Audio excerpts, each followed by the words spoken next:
स्वागत है आपका एकलव्य स्नातक पर। और आज की इस वीडियो में हम पढ़ेंगे एनवायरमेंटल स्टडीज की यूनिट 4 जो कि इग्नू फर्स्ट ईयर की, और इसका सब्जेक्ट कोड है VEVAE 181।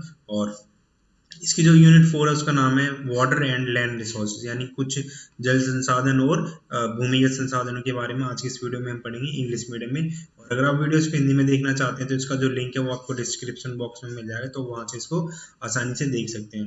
तो इस वीडियो में हम कुछ ऐसे रिसोर्स यानी कुछ ऐसे संसाधनों के बारे में पढ़ेंगे, कुछ ऐसी प्राकृतिक संपदाओं के बारे में पढ़ेंगे जो कि हमें प्रकृति के द्वारा यानी कि नेचर के द्वारा मिली हुई होती है, जिससे हम अपनी जो ह्यूमन लाइफ होती है उसको सर्वाइव कर सकें, उसका डेवलपमेंट कर सकें।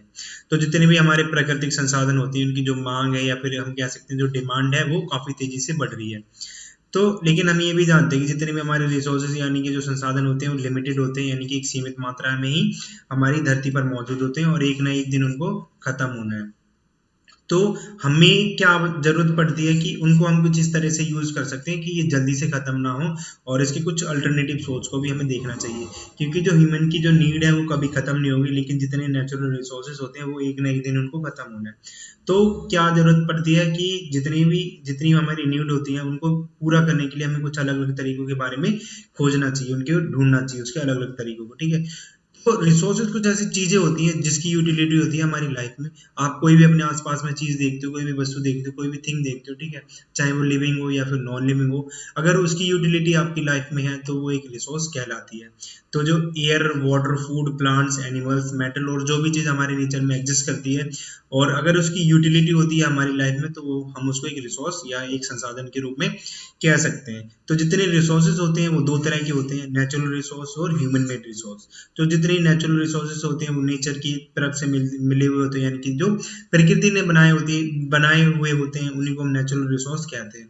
ह्यूमन मेड रिसोर्स ऐसे रिसोर्सेज होते हैं जो ह्यूमंस ने अपने आप बनाए हैं, जिससे जो उनकी लाइफ है वो कंफर्टेबल हो सके।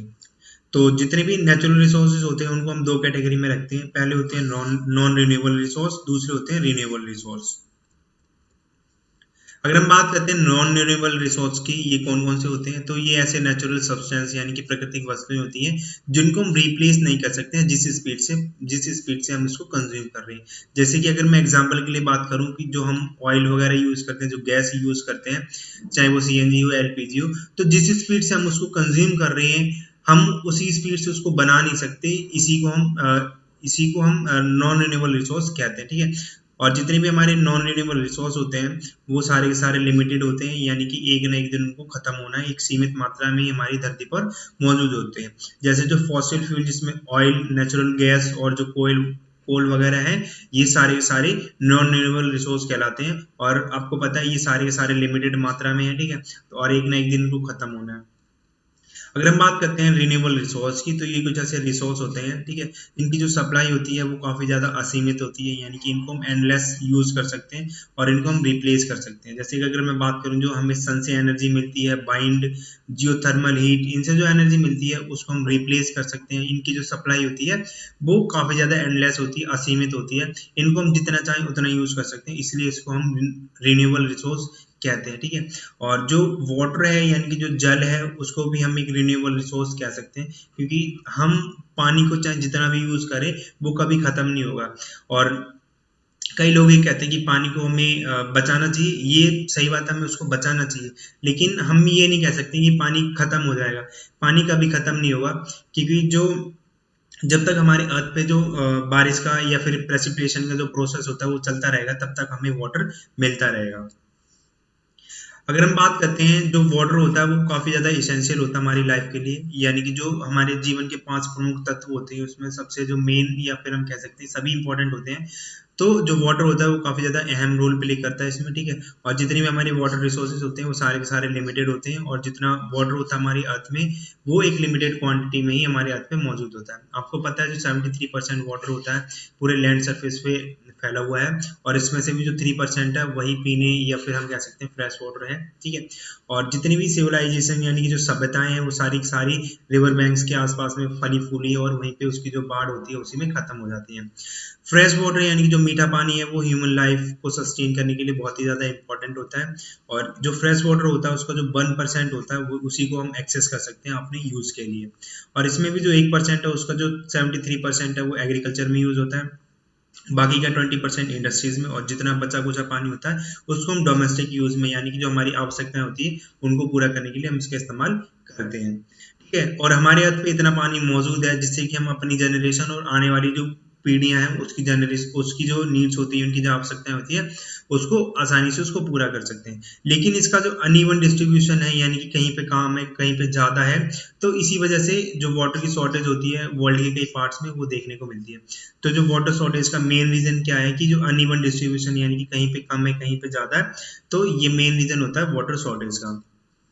ठीक है, तो आपने कई बार सुना होगा वाटर साइकिल, यानी कि जो जल चक्र होता है वो क्या होता है, आपने पढ़ा होगा। तो वाटर साइकिल क्या होता है, एक ऐसा कॉन्टिन्यूस मूवमेंट होता है जिसमें जो वाटर होता है वो अर्थ से एटमोस्फेयर से अर्थ पे ये चलता रहता है। ठीक है, ये एक बहुत ही कॉम्प्लेक्स सिस्टम होता है जिसमें अलग अलग तरह के प्रोसेसेस होते हैं, जैसे इवापोरेशन, प्रेसिपिटेशन और ट्रांसपिरेशन, और भी सारे प्रोसेस होते हैं। तो इसमें सबसे पहले क्या होता है कि जो लिक्विड वाटर होता है वो वाटर वेपर में इवेपोरेट होता है। ठीक है, फिर कंडेंस होता है क्लाउड के फॉर्म में, उसके बाद में क्लाउड से ये प्रेसिपिटेट होके अर्थ पे वापस आता है। ठीक है, तो जो रेन और स्नो के जो रूप में हमें देखने को मिलता है उसी को हम प्रेसिपिटेशन बोलते हैं।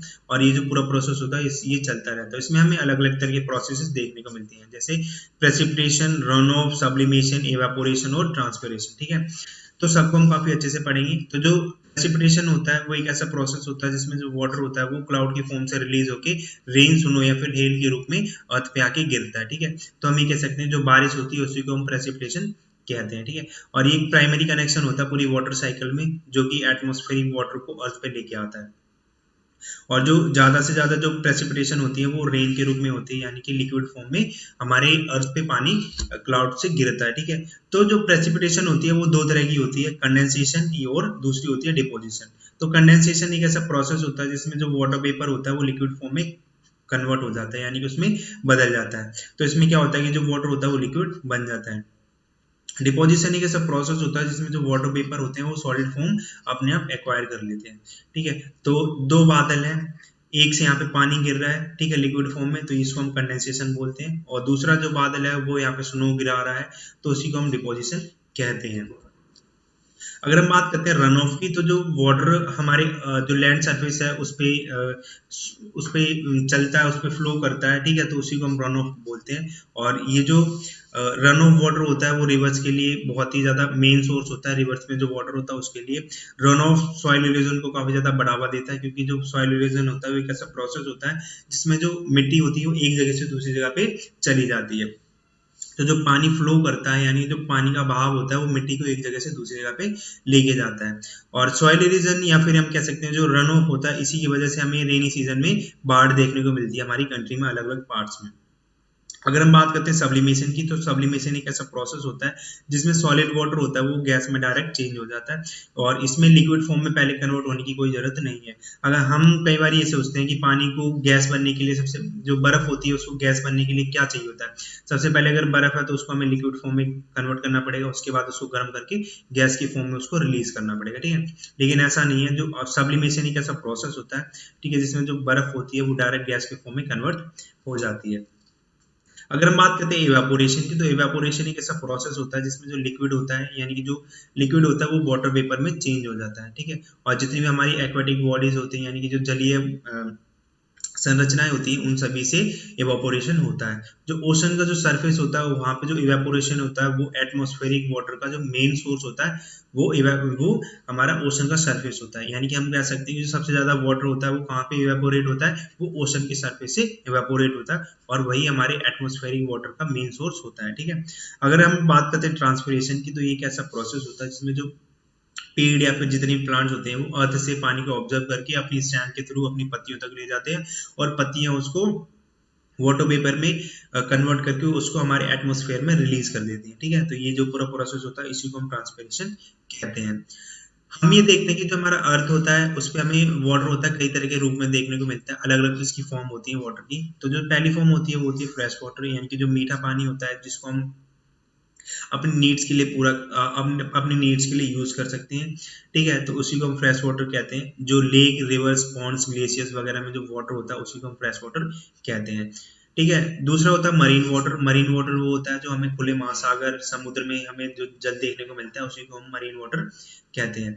जहाँ पे फ्रेश वाटर और मरीन वाटर में जहाँ पे मिक्स होता है, उसी को हम ब्रैकिश वाटर कहते हैं। तो एक नदी है, वो अपने मुहाने से पानी को जल विसर्जित करती है एक बड़े से खुले महासागर में। तो जहाँ पे नदी और महासागर का जल आपस में मिलता है, वहां पे ब्रैकिश वाटर का निर्माण होता है। ठीक है। आपने कई बार सुना होगा ग्राउंड वाटर क्या होता है। तो जो ग्राउंड वाटर होता है, जो पानी जो बारिश होती है तो वो जमीन के नीचे जाके इकट्ठा हो जाता है, उसी को हम ग्राउंड वाटर कहते हैं। और इसका जो यूज होता है वो हम कुएं वगैरह खोद के या फिर हेड पंप के थ्रू उसको यूज कर सकते हैं। इसका जो यूज होता है वो अलग अलग पर्पसेस के लिए होता है। इसको हम घर में ही यूज कर सकते हैं, सिंचाई के लिए यूज कर सकते हैं, एग्रीकल्चर में यूज कर सकते हैं। ठीक है। तो इसके कई सारे यूज हो सकते हैं। Streams, ponds, lakes, reservoirs, canal और वाटर वेटलैंड्स, इन सबको हम सरफेस वाटर में इंक्लूड करते हैं। ठीक है। तो इसको हम रिन्यूएबल रिसोर्स कह सकते हैं, क्योंकि इसको हम बार बार यूज कर सकते हैं, इसको हम रिचार्ज कर सकते हैं। इसका जो लेवल होता है अगर कम होता है तो हम इसमें कुछ ऐसे प्रोसेसेस या फिर ऐसे ऑपरेशंस करके हम इसको दोबारा से इसका जो लेवल होता है उसको बढ़ा सकते हैं। ठीक है। तो जो जो वाटर होता है या फिर जो ग्राउंड वाटर होता है, उसको जो सबसे बड़ा कंज्यूमर होता है वो एग्रीकल्चर होता है। यानी कि एग्रीकल्चर सेक्टर में ही सबसे ज्यादा पानी यूज होता है। जो हमारे जितने वाटर रिसोर्सेज होते हैं उनका डिग्रेडेशन किस तरह से हो रहा है, यानी कि उसका ह्रास किस तरह से हो रहा है। जो river, lakes, ocean, ground water होता है, ये सारी की सारी पॉल्यूशन के प्रॉब्लम को फेस कर रही है। ठीक है। तो ये जो प्रॉब्लम होती है वो एग्रीकल्चर, अर्बनाइजेशन, इंडस्ट्रियलाइजेशन, डिफॉरेस्टेशन की वजह से रेज हुई है। यानी कि इसको जो बढ़ावा मिला है वो इन्हीं चार प्रोसेस या फिर और भी कई तरह के प्रोसेस होते हैं, उनसे मिला हुआ है। ठीक है। तो जो सॉइल इरोजन होती है वो भी डिग्रेडेशन का एक मेन रीजन होती है, क्योंकि सॉइल इरोजन से जो वाटर होल्डिंग कैपेसिटी होती है किसी एरिया की, किसी रिवर की, वो कम हो जाती है। तो इसी वजह से पानी में जल जो प्रदूषण होता है, ठीक है, गंदगी होती है, वो हमें देखने को मिलती है। और जो सॉइल इरोजन या फिर जो वाटर का जितने भी रिसोर्सेज उसका जो नाश हो रहा है, उसकी वजह से हमें फ्लड हर साल देखने को मिलती है। जो सीवेज होता है वो नदियों में छोड़ा जाता है। इंडस्ट्रियल जो वाटर होता है, इसमें अलग अलग तरह के एलिमेंट्स होते हैं, अलग अलग तरह के केमिकल्स होते हैं, वो वाटर को पॉल्यूट या फिर उसको गंदा करते हैं। अगर हम बात करते हैं फ्लड की, तो जितनी भी हमारी जो डिजास्टर आते हैं, नेचुरल डिजास्टर आते हैं, उसमें सबसे कॉमन होता है फ्लड। तो फ्लड के चांसेस भी ज्यादा रहते हैं और सबसे ज्यादा फ्लड ही आती है। ठीक है। तो पूरे वर्ल्ड में 20,000 डेथ होती है हर साल, और जो 75 मिलियन पीपल होते हैं वो इससे अफेक्ट होते हैं। इंडिया में ही ऑलमोस्ट 20% जो डेथ होती है, ठीक है, वो हो जाती है। और 600 मिलियन का नुकसान होता है पूरे साल में बाढ़ की वजह से। अगर हम चाहे तो बाढ़ का जो इफेक्ट होता है, यानी कि उसके जो प्रभाव होते हैं, उसको कम कर सकते हैं। हम ज्यादा से ज्यादा डैम्स को बना सकते हैं, जिससे जो वाटर का जो फ्लड वाटर होता है उसको हम डाइवर्ट कर सकते हैं एक स्थान से दूसरे स्थान पर, जहाँ पे ह्यूमंस या जो ह्यूमंस के हैबिटेट होते हैं वो ना हो। ठीक है। हम लेक्स, पॉन्ड्स को बना सकते हैं, इससे जो वाटर होता है उसको हम कंजर्व कर सकते हैं और उसको यूज कर सकते हैं। और हम कुछ ऐसे डीपिंग ऑपरेशन चला सकते हैं, इससे जो रिवर की जो गहराई होती है, ठीक है, उनकी जो डेप्थ होती है उसको बढ़ा सकते हैं। इससे जो उनकी जो वाटर होल्डिंग कैपेसिटी होती है उसमें इंप्रूवमेंट आ सकती है। तो ये कुछ ऐसे तरीके होते हैं जिससे हम जो फ्लड होते हैं या जो बाढ़ होते हैं उसको प्रभाव को कम कर सकते हैं, उसके नुकसान को कम कर सकते हैं। तो सूखा एक ऐसा एरिया होता है जहाँ पे हाइड्रोलॉजिकल इम्बैलेंस हो जाता है। ठीक है। वहाँ पे जो जल की मात्रा होती है वो असंतुलन में आ जाती है, जल की मात्रा में कमी आ जाती है। ठीक है। ड्राई वेदर चला जाता है, तो ये एक लंबे टाइम तक सूखा पड़ा रहता है वहाँ पे। तो ये जो जितनी भी कंडीशंस या फिर ये क्वालिटीज, ठीक है, ये हमें जहाँ पे देखने को मिलती है उसी को हम सूखा कहते हैं।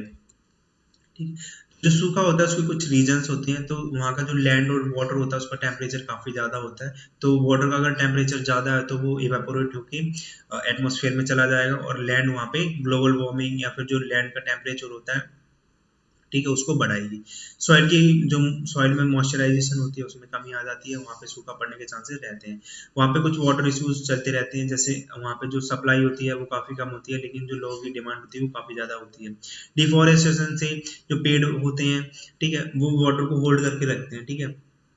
तो अगर किसी जगह पे पेड़ नहीं है, ठीक है, तो वहां पे हमें सूखा पड़ देखने को मिल जाता है। ग्लोबल वार्मिंग की वजह से भी जो वर्ल्ड के अलग अलग पार्ट्स होते हैं उसमें हमें सूखा देखने को मिलता है। इससे जो लैंड होता है उसका टेम्परेचर में हमें भारी वृद्धि दिखाई देखने को मिलती है। बाढ़ होती है उसके कुछ प्रभाव होते हैं, तो उन प्रभावों को हम तीन कैटेगरी में रख सकते हैं। पहला होता है इकोनॉमिक, यानी कि जो अर्थव्यवस्था पे प्रभाव पड़ता है उसको। तो अर्थव्यवस्था अर्थव्यवस्था पे किस तरह से प्रभाव पड़ता है, उस एरिया में जहाँ पे सूखा पड़ा है वहाँ की जो कृषि होती है, खेती होती है, उसको नुकसान पहुंचता है और फिशरी प्रोडक्शन रुक जाता है, ठीक है। वहाँ से जो मछली उत्पादन की जो क्षमता होती है वो खत्म हो जाती है। एनवायरमेंट पे किस तरह से प्रभाव पड़ता है, जो प्लांट्स और एनिमल्स की जो स्पीसीज होती है उसको डैमेज मिलता है, ठीक है।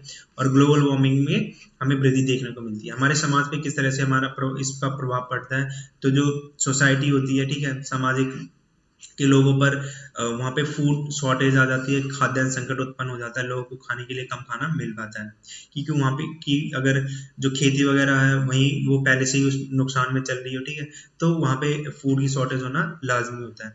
लोगों में अलग अलग तरह की बीमारियां फैल जाती हैं, ठीक है, लोग का जो शरीर होता है वो सूखा रहने लगता है, अलग अलग तरह की बीमारियां उसमें हमें पनपने को देखने को मिलती है, ठीक है। ये कुछ उसके प्रभाव होते हैं। ठीक है, तो वाटर मैनेजमेंट एक ऐसा प्रोग्राम होता है जिसमें जो जो वाटर होता है उसकी गुड क्वालिटी को हम प्रोवाइड करवाते हैं लोगों तक, जिससे वो अच्छे पानी को यूज कर सकें, ठीक है। तो वाटर कंजर्वेशन में या फिर मैनेजमेंट में हम ये भी इंक्लूड करते हैं कि जितने में हमारे ग्राउंड वाटर होते हैं उनका जो लेवल होता है वाटर का, उसको हम रिचार्ज कर सकें, यानी कि हम उसको इस हद तक कर सकें कि जो उसका लेवल हो वो नीचे तक ना जा पाए, ठीक है। और जो वाटर मैनेजमेंट होता है उसमें हम ये भी इंश्योर करते हैं कि किसी एरिया में अगर वाटर की सरप्लस सप्लाई हो रही है तो हमें उसको एक ऐसे एरिया में डाइवर्ट कर देना है जहाँ पे इसकी स्कार्सिटी है, यानी कि वहाँ पे उसकी कमी देखने को मिलती है। अगर हम अपनी जरूरत से ज्यादा पानी को यूज कर रहे हैं तो वो वेस्टेज ऑफ वाटर होता है, ठीक है, क्योंकि जो वाटर होता है बहुत ही प्रीशियस रिसोर्स कहलाता है, ठीक है। हमने अभी ये पढ़ा था कि जो वाटर का अनइवन डिस्ट्रीब्यूशन है वो शॉर्टेज का मेन रीजन है। तो शॉर्टेज किसी इतनी हद तक बढ़ जाती है कि लोग पानी के लिए की एक एक बूंद के लिए तरसते हैं। तो जो वाटर होता है, ठीक है, जो वेस्ट होता है उसमें कुछ रीजंस होते हैं, जैसे कि जो जो हमारे जो नल वगैरह होते हैं घरों में उनको जो लीकिंग होती है उसकी वजह से, और जो बैड प्लम्बिंग होती है, जो वाटर की जो पाइप्स की जॉइंट वगैरह होते हैं वो आज काफी अच्छे से जॉइंट नहीं हो पाते हैं, जिसकी वजह से पानी रिसता रहता है वहां से। तो ये कुछ मेन रीजन होते हैं वाटर लीकिंग के। अगर हम बात करते हैं लैंड रिसोर्स, यानी कि जो भूमि संसाधन होता है उसके बारे में, तो जो भूमि संसाधन होते हैं उसको हम एक रिन्यूएबल रिसोर्स नहीं कह सकते, क्योंकि जब भी इसको इसका जो प्रोडक्शन होता है लैंड का वो इजीली नहीं किया जा सकता नेचर के थ्रू। तो इसमें अगर कोई भी लॉस होता है, इसकी जो हानि होती है, क्षति होती है, वो रिन्यूएबल होती है, यानी कि उसको हम रिप्लेस नहीं कर सकते। जो हमारा लैंड है बहुत ही प्रेशर में आ रखा है, क्योंकि जो पॉपुलेशन है वो काफी ज्यादा बढ़ी है कुछ पिछले दशकों से, ठीक है। अगर लैंड का मिसमैनेजमेंट होता है तो हमें उसका रिजल्ट क्या दिखाई देखने को मिलता है, तो उस एरिया में जहां पर भी लैंड का मिसमैनेजमेंट होता है वहां पे हमें डिफोरेस्टेशन देखने को मिलती है। तो जब भी डिफोरेस्टेशन होता है या फिर जो पेड़ वगैरह होते हैं उनकी कटिंग होती है, तो इससे जो लैंड या फिर जो सॉइल होती है उसकी क्वालिटी में हमें गिरावट देखने को मिलती है। जो सॉइल होती है वो क्या होती है, तो जो सॉइल होती है वो हमारी जो लैंड होता है उसकी जो अपर मोस्ट लेयर होती है उसी को हम सॉइल बोलते हैं, जो कि जो हमारा इकोसिस्टम यानी कि पारिस्थितिक तंत्र होता है उसको आधार यानी कि बेस प्रोवाइड करवाती है। यहाँ पे अलग अलग तरह की लाइफ सिस्टम सपोर्ट की जाती है, यही फूड प्रिपेयर करती है और यहाँ पे वाटर को स्टोर किया जाता है। तो इसमें हमें एयर, सैंड, मॉइस्चर और न्यूट्रिशंस देखने को मिलते हैं, यानी कि हम कह सकते हैं न्यूट्रिशन, मॉइस्चर, सैंड, एयर, ये सारी की सारी सॉइल में ही पाई जाती है। अगर हम बात करते हैं सॉइल कितने टाइप की होती है, यानी कि मृदा कितने प्रकार की होती है, तो मृदा बेसिकली कुछ उसके मुख्य तत्व होते हैं, उसको आज की इस वीडियो में हम पढ़ रहे हैं। तो सबसे पहले हम देखते हैं जो रेड सॉइल होती है वो कौन सी होती है। तो जो रेड सॉइल होती है वो वार्म टेम्परेचर यानी कि गर्म प्रदेशों में देखने को मिलती है, जहाँ पे मॉइस्ट क्लाइमेट पाया जाता है, यानी कि जो नमी होती है जिस एरिया में, वहाँ पे हमें रेड सॉइल देखने को मिलती है। और यहाँ पे जो कल्टीवेशन किया जा सकता है, यानी कि यहाँ पे आलू की खेती की जा सकती है, केले उगाए जा सकते हैं, पाइन एप्पल, रबर, इनसी की खेती को यहाँ पे इजीली किया जा सकता है।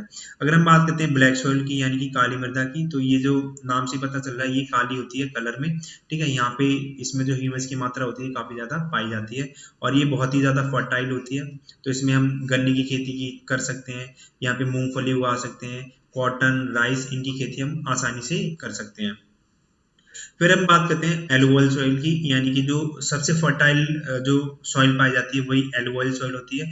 और ये जो जितने भी हमारी कोस्टल रीजन्स होते हैं यानी कि तटवर्तीय क्षेत्र होते हैं उसमें देखने को मिलती है, जैसे जो गंगा के मैदान होते हैं और जो बंगाल की जो घाटी होती है, सॉरी जो बंगाल की जो कोस्ट होती है वहाँ पे देखने को मिलती है, उड़ीसा में ये सारी की सारी पाई जाती है और ये बहुत ही ज़्यादा प्रोडक्टिव होती है। तो यहाँ पे हम हर तरह की खेती को कर सकते हैं, यानी कि हर तरह की जो कृषि होती है वहाँ पे की जा सकती है। नेक्स्ट होती है येलो ब्राउन सॉइल, ठीक है। तो ये ऐसी सॉइल होती है जो हिमालय के क्षेत्र होते हैं उनमें देखने को मिलती है। इसकी जो फर्टिलिटी होती है यानी कि उत्पादन क्षमता होती है वो काफ़ी कम होती है। यहाँ पे ओक पाइन के जो पेड़ होते हैं उन्हीं को उगाया जा सकता है। तो बेसिकली जो हिमालय के जो पेड़ होते हैं यानी कि जो हिमालय में जो प्लांट्स वगैरह पाए जाते हैं उन्हीं को यहाँ पे उगाया जा सकता है, ठीक है। नेक्स्ट होती है जो डेजर्ट रीजन्स में यानी जो रेगिस्तान के क्षेत्र होते हैं उसमें जो मृदा देखने को मिलती है वो होती है। तो जो रेगिस्तानी मृदा होती है वो हमें वेस्टर्न पार्ट होते हैं हमारी जो कंट्री के नॉर्दर्न पार्ट होते हैं उनमें देखने को मिलती है। इसकी जो फर्टिलिटी रेट होती है वो काफ़ी कम होती है और अगर इसको अच्छी मात्रा में पानी उपलब्ध करवाया जाए तो इसको भी हम फर्टाइल यानी कि उपजाऊ बना सकते हैं और इसी से कुछ प्रोडक्ट करवा सकते हैं, ठीक है। जो भी हम आज के टाइम पे जो खेती कर रहे हैं, एग्रीकल्चर कर रहे हैं, जो ओवर ग्राजिंग हो रही है, तो उससे क्या क्या चेंजेस आए हैं। तो जो वेजिटेशन की ग्रोथ है उसमें हमें कमी देखने को मिलती है, ठीक है। और जो प्लांट्स की स्पीसीज की जो डाइवर्सिटी होती है उसमें कमी आई है। सॉइल इरोजन को काफी ज्यादा बढ़ावा मिला है, उसमें वृद्धि देखने को मिली है, यानी कि मृदा जो अपर्दन हुआ है उसमें हमें वृद्धि देखने को मिलती है। डिफोरेस्टेशन हुआ है, क्लाइमेट में चेंजेस आ रखे हैं, ठीक है। डेजर्टिफिकेशन यानी कि जो क्षेत्र होता है वहाँ पे वो रेगिस्तान बनने की कगार पे चला जाता है। और जो खेती वगैरह होती है उसमें केमिकल के जो फर्टिलाइजर होते हैं वो ज्यादा से ज्यादा यूज होने लगे हैं आज के टाइम पे। जो भूमि होती है उसका ह्रास किस तरह से होता है, क्या होता है। तो जो भूमि का ह्रास यानी कि जो लैंड डिग्रेडेशन होता है एक ऐसा प्रोसेस होता है जिसमें जो लैंड की क्वालिटी होती है उसमें हमें गिरावट देखने को मिलती है, ठीक है। तो इससे क्या होता है कि जो लैंड की जो क्वालिटी स्टफ या फिर जो क्वालिटी गुड्स प्रोड्यूस करने की जो क्षमता होती है उसमें हमें कमी देखने को मिलती है। ये किस वजह से होता है, यहाँ पे डिफॉरेस्टेशन, फार्मिंग, इंडस्ट्रियलाइजेशन, माइनिंग या जितने भी डेवलपमेंटल वर्क्स होते हैं उनकी वजह से ये सारे प्रोसेस या लैंड डिग्रेडेशन होता है। हम जितनी भी ह्यूमन एक्टिविटीज करते हैं जो कि हम लैंड को पॉल्यूट करते हैं, उसकी जो क्वालिटी होती है उसमें गिरावट करते हैं, तो ये बेसिकली ह्यूमन एक्टिविटीज पे भी प्रभावित होता है। लैंड को हमें क्यों मैनेज करना चाहिए, इसका मैनेजमेंट क्या करना चाहिए, क्यों करना चाहिए, क्या होता है ये। तो जो लैंड मैनेजमेंट होता है एक ऐसा प्रोसेस होता है जिसमें जो लैंड होता है उसको हम काफी अच्छे से यूज कर सकते हैं, ठीक है, उसको डेवलपमेंट करते हैं, ठीक है। तो लैंड होता है वो हम अलग अलग तरह के पर्पजेस के लिए यानी कि अलग अलग उद्देश्यों के लिए इसको यूज करते हैं और ये बहुत ही इसेंशियल या फिर कह सकते हैं प्रीशियस रिसोर्स होता है, ठीक है। तो हमें इसकी सुटेबिलिटी के हिसाब से यूज करना चाहिए, जितनी इसकी क्षमता है उसी के हिसाब से इसको इस्तेमाल करना चाहिए। तो जो पॉपुलेशन में जो बढ़ावा हमें देखने को मिलता है, पॉपुलेशन में या फिर जनसंख्या में जो वृद्धि हो रही है, तो उसके लिए उसका पेट भरने के लिए हमें सबसे जरूरी है कल्टीवेशन। तो कल्टीवेशन के लिए मेन चीज क्या है, हमें लैंड चाहिए होता है। तो अब पॉपुलेशन बढ़ रही है लेकिन जो लैंड होता है वो लिमिटेड है, तो हमें उसको प्लान वे में यूज करना चाहिए, उसको मैनेजमेंट में उसका मैनेज अच्छी तरह से करना चाहिए जिससे हम कम जगह पे ज्यादा से ज्यादा प्रोडक्शन कर सकें और अपनी जनता या फिर जो पॉपुलेशन होती है उसका पेट इजीली भर सकें। आपने वर्ड पढ़ा होगा सॉइल इरोजन यानी कि जो मृदा अपरदन होती है वो क्या होती है। मैंने आपको बताया था जो मृदा अपरदन होती है वो एक ऐसी प्रक्रिया होती है जिसमें जो मिट्टी होती है वो एक जगह से दूसरी जगह पे चली जाती है, ठीक है। तो ये किस वजह से होता है, ये जो हवा होती है उसकी वजह से एक जगह पे दूसरी जगह पे जा सकती है। जो बाढ़ आती है या फिर जो नदियां होती हैं वो मृदा को एक जगह से दूसरी जगह पे लेके जाती है। तो इससे क्या होता है कि जो जहाँ पे भी सॉइल इरोजन होता है वहाँ की जो वाटर होल्डिंग कैपेसिटी होती है उसमें हमें गिरावट देखने को मिलती है। हम जो सॉइल इरोजन होता है उस पर किस तरह से कंट्रोल कर सकते हैं। तो जो लैंड होता है हमें उसकी कैपेसिटी के अकॉर्डिंग यूज करना चाहिए, वहाँ पे हेल्दी प्लांट कवर को लगाना चाहिए। हमें जमीन को या फिर जो सॉइल होती है उसको कभी खाली नहीं छोड़ना चाहिए, वहाँ पे छोटे छोटे ग्रास या फिर श्रब्स को उगाना चाहिए। वहाँ पे अलग जो भारी मात्रा में पेड़ों की संख्या को बढ़ाना चाहिए और जो जितनी भी खेती की जाती है उस भूमि पे वहाँ का जो क्रॉप रोटेशन होता है उसको करना चाहिए, यानी कि अलग अलग समय पे अलग अलग या फिर कृषि को उगाना चाहिए, ठीक है। अच्छा ड्रेनेज सिस्टम को हमें डेवलप करना चाहिए जिससे जो मृदा होती है वो एक जगह से दूसरी जगह पे ना जा पाए। ओवर ग्रेजिंग को हमें अवॉइड करना चाहिए। तो ये कुछ तरीके होते हैं जिससे हम सॉइल इरोजन को कम कर सकते हैं। अगर हम बात करते हैं सॉइल सिकनेस की यानी कि जो मृदा होती है वो भी बीमार पड़ सकती है। तो जब मृदा बीमार पड़ती है तो उसमें न्यूट्रिशंस की मात्रा हमें देखने को मिलती है। ये क्यों होता है, क्योंकि हम सॉइल को ज्यादा यूज कर रहे हैं, उसका ओवर यूज कर रहे हैं, ठीक है। तो सॉइल को भी कुछ प्रोडक्शन करने के लिए न्यूट्रिशंस की जरूरत पड़ती है, ठीक है। तो जो सॉइल इरोजन होती है उसका जो मेन रीजन होता है वो इरिगेशन होता है, ठीक है। तो जो सिंचाई होती है उससे सॉइल इरोजन होता है, जहाँ से जो मृदा होती है वो एक जगह से दूसरी जगह पे चली जाती है। तो ये जो सॉइल इरोजन होती है, जो मेन रीजन होता है सॉइल सिकनेस का, वही सॉइल इरोजन होता है। यानी कि जो मृदा होती है जब एक जगह से दूसरी जगह पे जाती है तो तभी हमारी जो लैंड होता है वो बीमार पड़ता है। तो ठीक है, वहीं पे सिकनेस देखने को मिलती है, ठीक है। अगर हमें सॉइल सिकनेस को कम करना है, ठीक है, तो हमें जो वेजिटेबल्स की जो क्रॉप होती है उसको रोटेट करना चाहिए, यानी कि अलग अलग टाइम पे हमें अलग अलग तरह की फसल को उगाना चाहिए। एक ही बार में एक ही जैसी फसल नहीं उगानी चाहिए, ठीक है। तो जो सॉइल सिकनेस होती है उसको हम किस तरह से कवर कर सकते हैं, तो जो कैनल्स और जो टैंक वगैरह होते हैं, पॉन्ड्स वगैरह होते हैं, उनमें जो लीकेज पॉइंट्स होते हैं उसको हम सील कर सकते हैं। और जितनी भी जिस अमाउंट में लैंड को पानी की जरूरत है हमें वही देनी चाहिए। अगर हम उसको ज्यादा पानी देते हैं तो वो बीमार पड़ सकती है। वहाँ पे अलग अलग तरह की जो एनिमल्स या फिर ऑर्गेनिजम्स होते हैं वो देखने को मिलते हैं, जिससे जो उसकी क्वालिटी होती है उसमें गिरावट हमें देखने को मिलती है। ये होगी यूनिट 4 और यूनिट 3 और 2 1, ये सारी सारी यूनिट इस वीडियो में कवर हो रखी है, ठीक है। ये पूरी सीरीज में कवर इसको हमने कर रखा है। और अगर आप टेलीग्राम पे ज्वाइन नहीं है तो क्लब स्नातक 1 सर्च करके आप ज्वाइन कर सकते हैं।